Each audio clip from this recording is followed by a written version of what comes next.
So, Professor Chomsky, thank you so kindly for taking the time today to converse with me about ecology and anarchism. It is a true honor to have this opportunity to speak with you. Before we pass to these subjects, though, I would like to ask you initially about ethics and solidarity. Would you say that Immanuel Kant's notion of treating humanity as an end in itself has influenced anarchist and anti-authoritarian thought in any way? The concept of natural law arguably has a natural affinity with anarchism. Well, indirectly, but I think it's actually more general.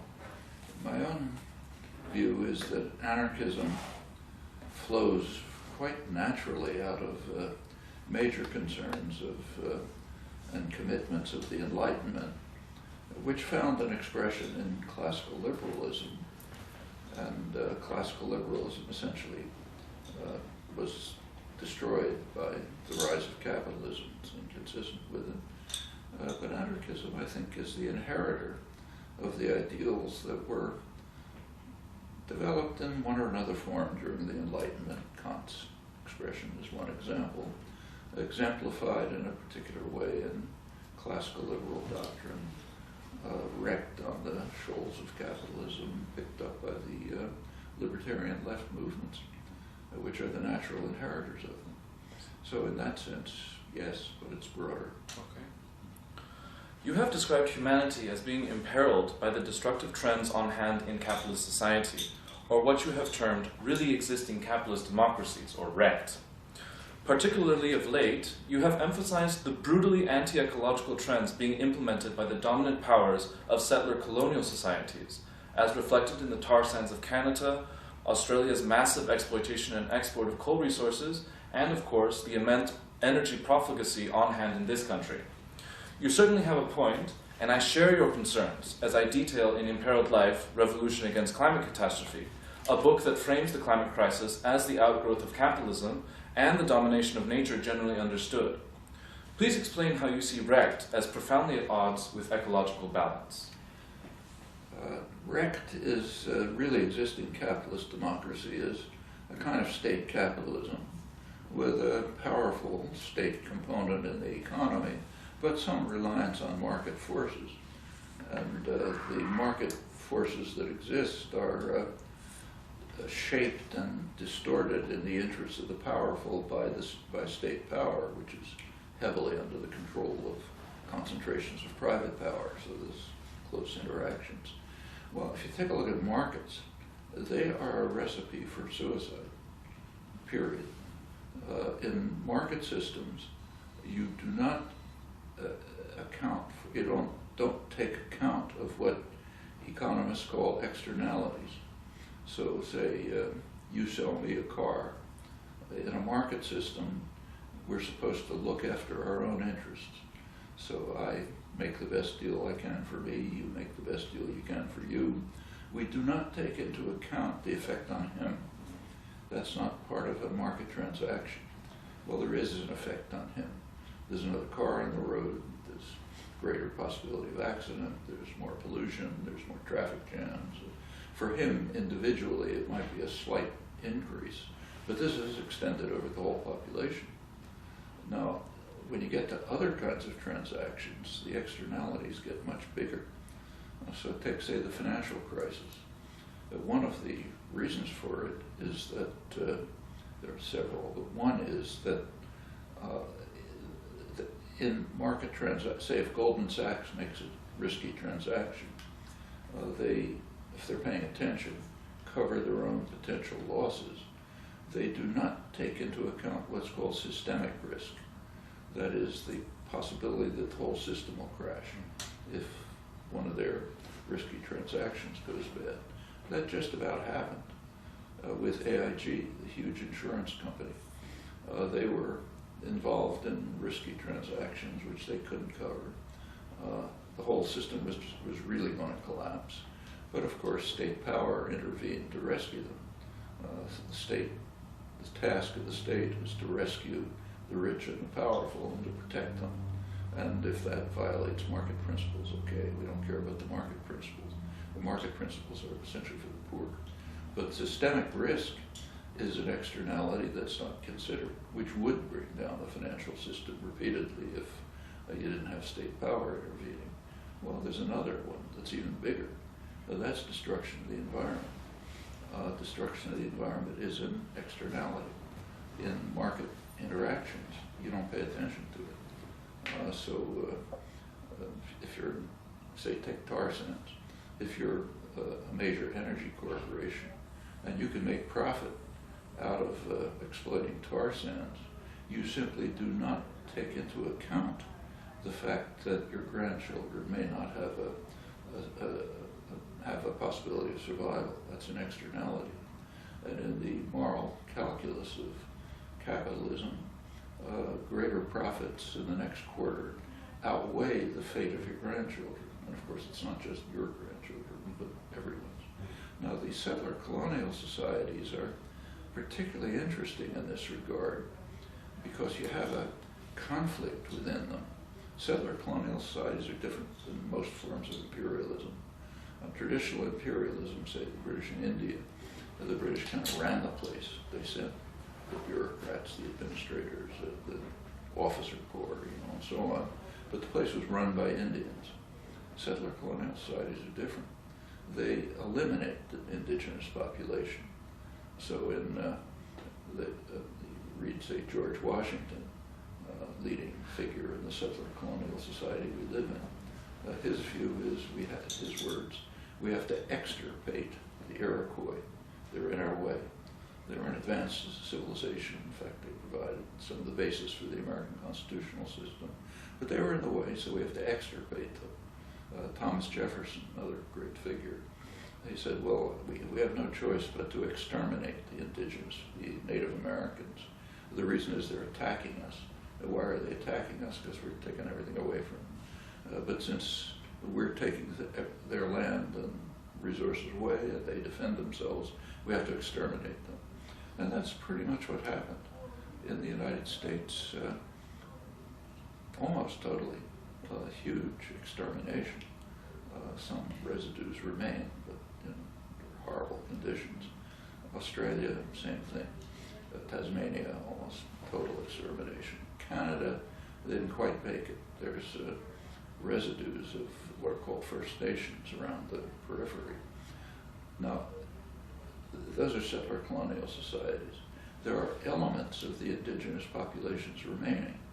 And a very striking feature of contemporary society is that throughout the world, in Canada,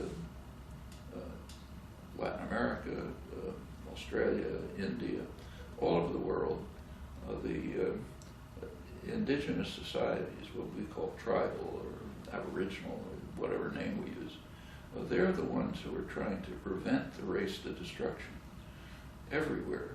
They're the ones that leading the opposition to destruction of the environment.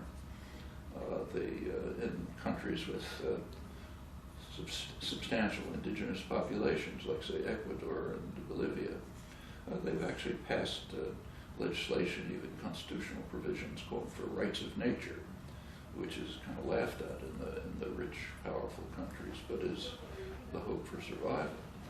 Ecuador, for example, was made an offer to Europe to leave, they have a fair amount of oil, to leave the oil in the ground where it ought to be, at a great loss to them, huge loss for development. The request was that Europe would provide them with a payment for a fraction of the loss, small fraction. Europeans refused. So now they're exploiting the oil. You go to, say, southern Colombia, you find indigenous people, campesinos, aboriginals, Afro-Americans struggling against gold mining, which is horribly destructive. Same in Australia against uranium mining and so on. At the same time, in these settler colonial societies, which are the most advanced and the richest, that's where the drive is strongest towards destruction of the environment. So you read a speech by, say, Obama, for example, at Cushing, Oklahoma. He gave a speech. Cushing, Oklahoma is the kind of center for bringing together, storing the fossil fuels that flow into there and are distributed. And it was an audience of oil types. He had enormous applause. He said that during his administration, more oil had been lifted than for I don't know any previous one for many years. He said pipelines are crossing America under his administration to the extent that they're practically everywhere you go, you're tripping across a pipeline. We're going to have 100 years of energy independence. We'll be the Saudi Arabia of the 21st century. In short, we'll lead the way to disaster. At the same time, the remnants of the indigenous societies are trying to prevent the race to disaster. So in this respect, the settler colonial societies are a striking illustration of, first of all, the massive destructive power of European imperialism, which of course includes us and Australia and so on, and also the, I don't know if you can call it irony, but the strange phenomenon of the most so-called advanced, educated, richest segments of global society trying to destroy all of us, and the so-called backward people, the pre-technological people who remain sort of on the periphery, trying to restrain the race to disaster. If some extraterrestrial observer were watching this, they'd think the species is insane. And in fact it is. But the insanity goes back to the basic institutional structure of really existing capitalist democracy. That's the way it works. It's built into the institutions. It's one of the reasons it's going to be very hard to change. So, in nuclear war and environmental catastrophe, you argue that global society must be reorganized so that care for the commons becomes a very high priority, as it has been in traditional societies quite often. You make similar conclusions in an essay from last summer, reflecting on the importance of the efforts to defend Gezi Park in Istanbul, which you frame as being part of a struggle in which we must all take part, with dedication and resolve if there is to be any hope for decent human survival in a world that has no borders. How do you see the possibility of thoroughgoing social transformation and the devolution of power taking place in the near future? Through the emergence and sustained replication of workers and community councils, as in the participatory economic model or Paracon, for example? That's a well worked out, detailed proposal for one form of democratic control of popular institutions, the social, economic, political, others. And it is particularly well worked out in extensive detail. Whether that's the right form or something other, I think it's a little early to tell. My own feeling is that a fair amount of experimentation has to be done to see how societies can and should function. I'm a little skeptical about the possibility of sketching it in detail in advance, but that certainly should be taken very seriously, along with other proposals. But something along those lines seems to me a prerequisite for, first of all, for reasonable, just reasonable life, put aside the environment, just the way a society ought to work with people in a position where they can make decisions about the things that matter to them. But also I think it is a prerequisite for survival at this point. I mean, the human species is reaching a point which is unique in human history. Just take a look at species destruction. Forget humans. The species destruction now is at the level of 65 million years ago, when an asteroid hit the Earth and destroyed the dinosaurs and a huge number of species. Massive species destruction. That's being replicated right now under humans or the asteroid. And we're on the list, not far. In a speech reproduced over 20 years ago in the film version of Manufacturing Consent, you describe hegemonic capitalist ideology as reducing the life world of Earth to an infinite resource and an infinite garbage can. Even then you had identified the capitalist tendency toward total destruction. You speak of a looming cancellation of destiny for humanity if the madness of capitalism is not halted within this, the possibly terminal phase of human existence. The very title and argumentation of hegemony or survival continue in this line, and in Hopes and Prospects, you claim the threat to the chance for decent survival to be one of the major externalities produced again by Recht. How do you think a resurgent international anarchist movement might respond positively to such alarming trends? Well, I think an emergent in my view, anarchism is just the most advanced form of political thought. As I say, it draws from the Enlightenment, its best ideals, the primary contributions of classical liberalism, carries it forward. Paracon, which you mentioned, is one illustration. They don't call themselves anarchists, but and there are others like it. So I think that a resurgent anarchist movement, which would be the peak of human intellectual civilization, should join with the indigenous societies of the world to take so that they don't have the burden of trying to save humanity from its own craziness. This should take place within the richest, most powerful societies. I mean, it's kind of like a moral truism that the more privilege you have, the more responsibility you have. It's elementary in every domain. You have privilege, you have opportunities, you have choices, you have responsibilities. In the rich, powerful societies, privileged people like us, we're all privileged people, we have the responsibility to take the lead in trying to prevent the disasters that our own social institutions are creating. It's outrageous to demand or even observe the poorest, most repressed people in the world taking the lead in trying to save the human species and, in fact, innumerable other species from destruction. Mm-hmm. So we should join them. That's the role of an anarchist movement. Okay.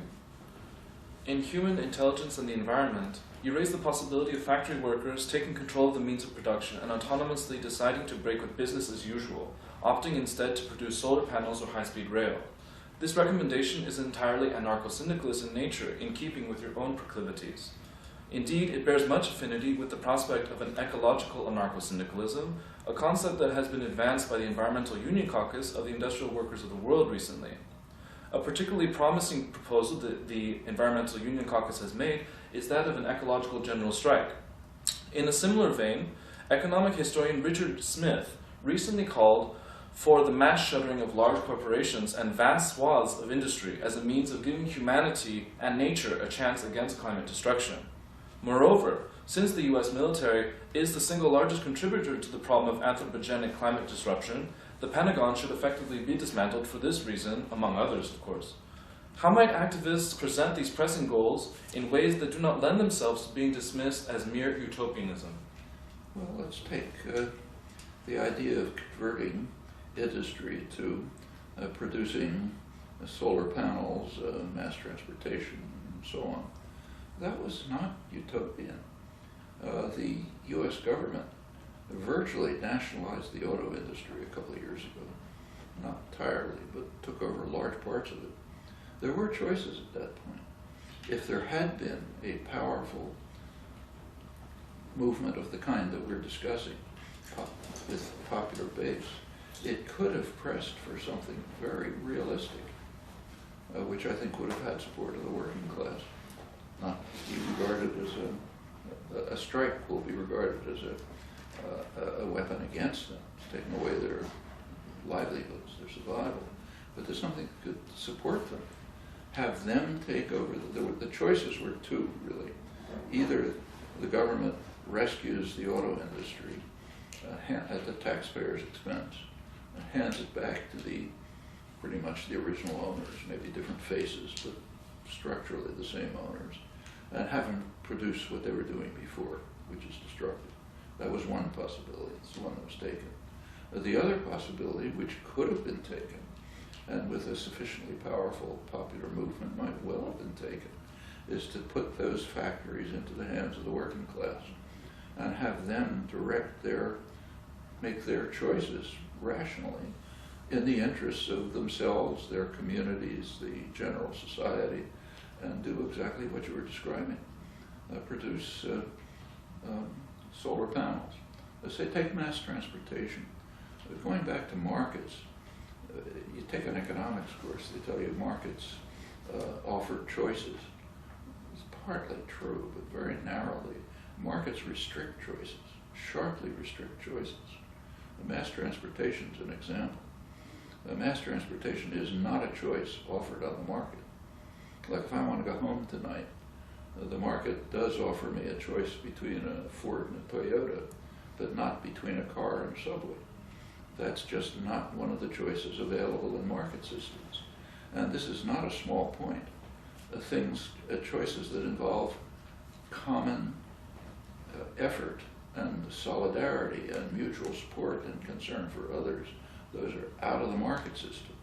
The market system is based on maximization of individual consumption, and that is highly destructive in itself. It's destructive even for the human beings involved. It turns them into sociopathic individuals. But it also means that the kinds of things that are needed for survival are out of the market system, like mass transportation. That's the form of economic growth that could help preserve the hopes for survival. I don't think it was all unrealistic for that to have been done. There was nothing utopian about that. Now, as compared with things like, say, general strikes, I think that's a much better step to take. It's not saying let's throw a wrench in the machine and harm everybody in the interest of some longer-term goal. It's saying let's take a wrench and fix the machine so it can function right now with all of you guys working, doing better jobs, running it yourselves. You're better off psychologically, socially, in every respect, and you're also producing a world that makes sense to live in. That's, I think, the better way to proceed in general. According to German critical theorist Herbert Marcuse, revolution can be defined in part as action which seeks to secure the life, freedom, and happiness of future generations. In light of looming catastrophic climate change, this definition would seem to hold a great amount of importance today. Within the modern Western revolutionary tradition, some of the most promising movements have arguably been Gracchus Babeuf and the Conspiracy of Equals, Rosa Luxemburg and the Spartacus League, and the Spanish anarchists. What would you say is the role of direct action in revolutionary struggle? You know, this is, first of all, I think we shouldn't assume that revolutionary struggle is the only option. What we've just been discussing, for example, you could call reformist if you like. It's taking the institutions, reshaping them, reconstructing them, turning them into democratic institutions, and carrying out actions that are quite feasible and that would be beneficial for all of us. Is that a revolution, or is it a reform? Who knows? What's the role of direct action, say, in that? Well, the role of direct action would have been, realistically, for popular movements to have pressured the government to take that direction, which would not have been impossible. I mean, in fact, right now in the old Rust Belt, there is something like this happened in the old Rust Belt, at a much smaller scale. Back in 1977,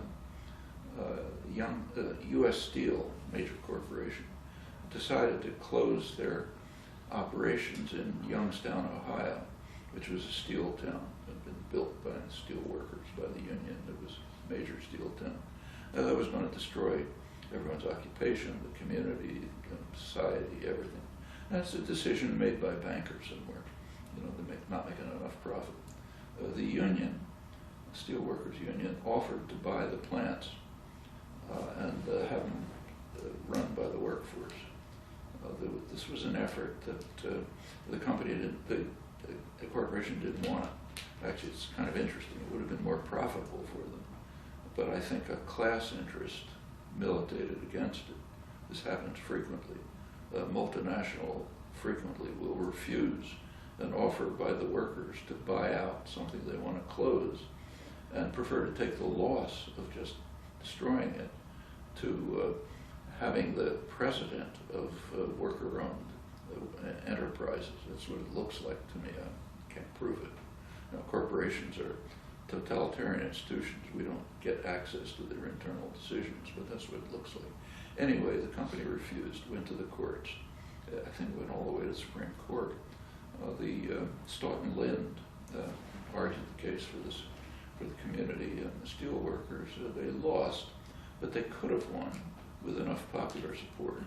Anyhow, after they lost, the steel companies were abandoned, but they didn't give up. They started, working people started developing small enterprises, worker-owned, which they tried to integrate into the community. And it's now proliferated significantly. Around Cleveland, Northern Ohio, there's quite a network of worker-owned enterprises, not worker-managed. It's a gap, but worker-owned enterprises, which can become worker-managed.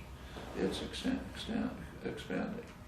Right now, there's an effort by the U.S. steel workers to make some sort of a deal with Mondragon, the huge, vast conglomerate, which is again worker-owned, the management selected by workers, but not worker-managed. And that's got some prospects too. So I think, so what is direct action? And well, all of these things are direct action. They're direct action geared to the existing circumstances. Direct action has to be based on an analysis of what the existing circumstances are and how an action can modify them positively. There's no general formula. You can't say direct action is good or bad. Sometimes it can be harmful, sometimes it can be beneficial. Sometimes it could be revolutionary, sometimes it could be reformist. You simply ask yourself what could be achieved now. So these developments in, say, Northern Ohio really are reformist. They're even supported by Republican governors and by some sectors of business. You know, it sort of fits their right-wing libertarian conceptions. Fine, let's pursue that. Nothing wrong with it. But you just have to, you just can't give general formulas for tactical choices. They depend on an exact, close analysis of the situation. Spartacists are a good case in point. Rosa Luxemburg went along with the Spartacist uprising, though she was opposed to it. She was opposed to it not in principle, but because she realized it was going to fail, it was going to be crushed. But out of solidarity, she went along with it and she was killed. Returning to the question of natural law, I would like to ask you whether you think natural right applies to non-human animals. In an interview from 2010, you acknowledged that there exists a moral case for vegetarianism, but at a recent talk at University College London, you claimed that animals cannot have the same rights as humans because, lacking reason, they cannot be considered to have responsibilities. Can you clarify what you mean by this? As you likely know, many anarchists and anti-authoritarians today consider vegetarianism and veganism essential to the project of reducing humanity's domination over nature. That makes sense, but that's separate from the question of whether animals have the same rights as humans. It's a fact that animals don't have responsibilities. We can't overlook that. I mean, if I have a dog, the dog has no responsibilities. Maybe I'd like it to bark when a criminal comes, but I can't say the dog's guilty if it didn't do it. So it's a fact that animals don't have responsibilities. Responsibilities are related to rights. This does not say you should murder animals, but it's a recognition of reality. And in fact, vegetarianism or veganism, I think, has a moral basis, but so do lots of other things. Like when you got here, you either drove or took public transportation, meaning you used energy. That harms the environment. You made a choice. Your choice was to harm the environment in order to come here so we could have this discussion. But we're making choices like that every moment of the day. Well, one of the choices has to do with whether people who, say, in the countries where there is meat but not much else, should they eat it? That's another choice. We have our own choices. We can't overlook the fact that we are constantly making choices which have negative effects. And this is one of them. There's an opportunity cost to vegetarianism. Like personally, I'm not a vegetarian, but the main reason, although I almost never eat meat, but the reason is just I don't have the time for it. I don't have the time to think about it. I don't want to think about it. I just pick up whatever saves me time, which usually is not meat, but That's not I don't purposely check to see if there's a piece of chicken in the salad I want. Okay, that's a choice. I don't think we should have factory farming. The free range business is mostly a joke. I understand that very well. But it's kind of like the choice of heating the office. We're always making choices like that. You can't avoid them. With regard to rights and responsibilities, they do relate. And I don't think we can overlook that. And you could say the same about an infant. An infant doesn't have responsibilities. But the reason we grant the infant rights is because of speciesism. And you can't overlook that either. In theoretical terms, I sense a great affinity between the analysis you and Edward S. Herman present in Manufacturing Consent and the dissident cultural research engaged in by Western Marxists during the 20th century. You are famously given to quoting Antonio Gramsci saying, "Pessimism of the intellect, optimism of the will." I would like to ask whether you believe the U.S. populace to be too conservative, distracted, and enthralled by the system to move radically against it. Do you think the public will become the second superpower you hope for in hegemony or survival? Well, I'm not sure the public is that conservative, frankly. There are some interesting indications to the contrary. So, for example, in 1976, the bicentennial of the Declaration of Independence, there were polls taken in which people were asked what they thought was in the Constitution, and nobody has a clue what's in the Constitution. But the answers basically were, do you think this is an obvious truth? If it is, it's probably in the Constitution. One of the questions was to each, from each according to his abilities, to each according to his needs. The majority of the population thought that was in the Constitution, because it's obviously true. In the late 1980s, there were polls taken asking people, do you think that a right to health care is in the Constitution? A very large proportion, I think maybe a majority of the population thought it's in the Constitution. If you take a look at polls generally, you find that even among sectors of the population that are considered very right-wing, you do studies of people who say, get the government off my back, I don't want the government. They turn out to be social democrats. They want more spending on health, more spending on education, more spending on, say, mothers with dependent children, but not welfare, because welfare was demonized by racists, Reagan and others. And this runs across the board, even on international affairs. So a majority of the population thinks that the U.S. ought to give up the veto of the Security Council and follow what the world population believes is right. You take a look at taxes, it's striking. There have been polls on taxes for about 40 years.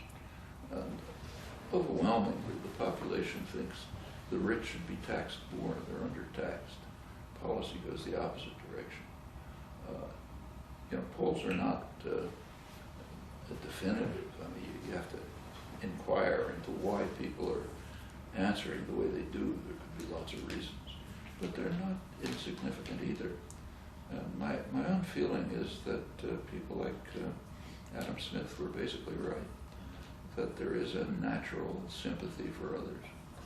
And I think the rich and powerful understand that.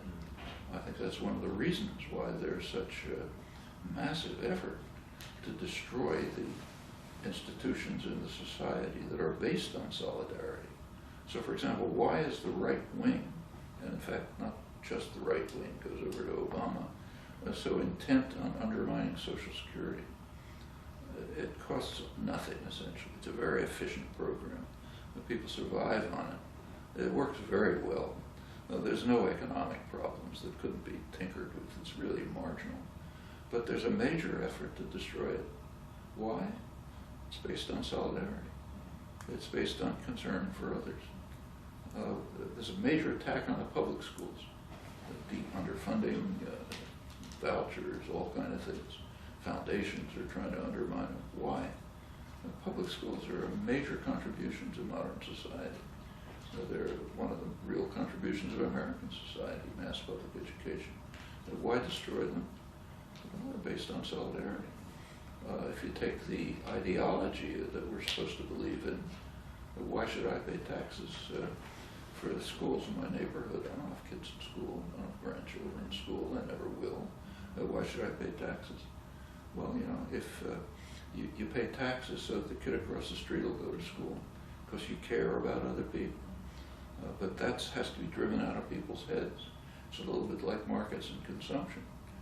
Markets are favored by the economics profession, by the rich, and so on, up to a point. They really don't believe in them. They want the state, powerful state, to come in and save them if they're in trouble. But ideologically, they're preferred because they restrict human action to individual self-gratification, not mutual support, not protection of the commons. Actually, the commons are an interesting case. We're coming up to the 800th anniversary of Magna Carta. Magna Carta had two parts. One part was the Charter of Liberties. The central part was presumption of innocence. That's out the window. Okay, that's, you know, by now, the guilty means Obama wants to kill you tomorrow. That's the definition of guilty. Innocent means he didn't get around to it yet. But the other part of the Magna Carta was the Charter of the Forests. That's the part that's kind of, you find in the popular myth, like the Robin Hood myths. Robin Hood was protecting the commons from the predators. That's a big part of our history, you know, English history. The commons were cultivated by the general population. The commons were the forests, the fields, the source of fuel, food, welfare. You know, widows would pick things from the forest to survive, and it was nurtured. It was nurtured by the public. It was cared for. They weren't let grow into jungles. They were carefully cared for. The Charter of the Forests was an effort, not by the population, by the barons, to protect the commons from the king. But the population wanted to protect the commons for themselves. Then you move into the capitalist period, beginning with the enclosure movements, which drove people off the land and so on. Then you have a destruction of the commons. Today, in the capitalist ethic, there's a concept called the tragedy of the commons, which you study in economics, which teaches you that if you don't have private ownership of the commons, it's going to be destroyed. Well, based on capitalist morality, that's true. If I don't own it, what should I try to preserve it? But in ordinary human life, that's just totally false. Privatization is the tragedy of the commons. We can see that, in fact. When you privatize the commons, it gets destroyed for private profit. If the commons are kept under common control, they're cultivated and nurtured. Because people care about each other, they care about the future. Well, okay, I think these are very different. When you ask, is the population conservative? I doubt it. I think that these are deeply rooted sentiments and understandings which show up all the time. They showed up in labor struggles against the industrial system, which was dehumanizing people. In peasant societies, they show up. The indigenous societies today struggling against, say, gold mines. Maybe it'll give them more material wealth, but it'll destroy their lives. You find this everywhere. And in the great thinkers of the past, people we are supposed to admire, like Adam Smith, it's his central doctrine. All right, last question. Actually, it's kind of interesting. If you look at Smith, everybody knows the phrase invisible hand. And practically nobody looks at how he used the phrase. He rarely used it, a couple of times. One of the uses is when he discusses what would happen. It's an agrarian society he's talking about. What would happen if some landlord controlled almost all the land? What would happen? He says, well, out of his natural sympathy, and concern for other people, he would distribute the wealth. So as if by an invisible hand, society would end up being egalitarian. That's the invisible hand. The other major usage of it actually is in an argument against what we call a neoliberal globalization. He considers England, asks what would happen if in England the merchants and manufacturers decided to invest abroad and import from abroad. He says, well, they would gain, but England would suffer. However, they have a kind of a natural tendency to want to function in their own society, a kind of a home bias, it's sometimes called, like an affinity to their own society. So as if by an invisible hand, England will be saved from the ravages of what we call neoliberal globalization. That's not what you're taught, but they're coming from a different era. That's the pre-capitalist era, and conceptions were quite different before capitalist morality distorted them. All right. Well, many thanks, Dr. Chomsky, for speaking with us today.